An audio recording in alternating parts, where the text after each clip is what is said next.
Saturday. So we will do the roof late today.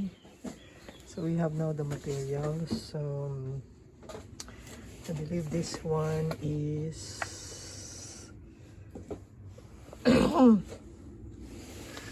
the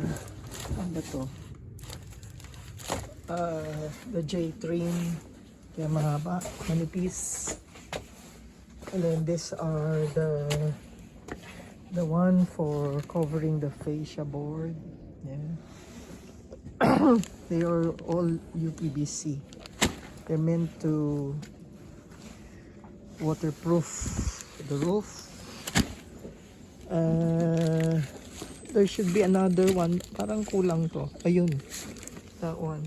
The one that has holes is the soffit with ventilation. So that will go there. Go there. And then the cutter is here. Ano tong isa? Cutter. This is the J trim. Yeah. J trim. What is this? Ano ba to? Ah, okay. So these are the holder.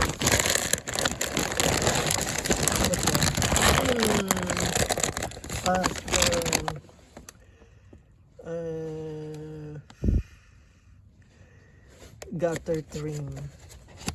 2 pieces yan. Gutter trim. Yun muna kasi bago lagay yung the gutter. And then there are other pieces that would hold the the alulod there.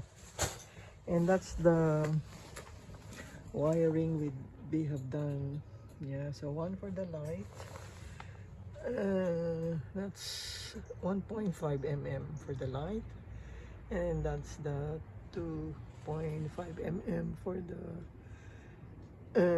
electricity powering the sockets. So we hope the won't rain so that we can start the work. But for now, we need to go to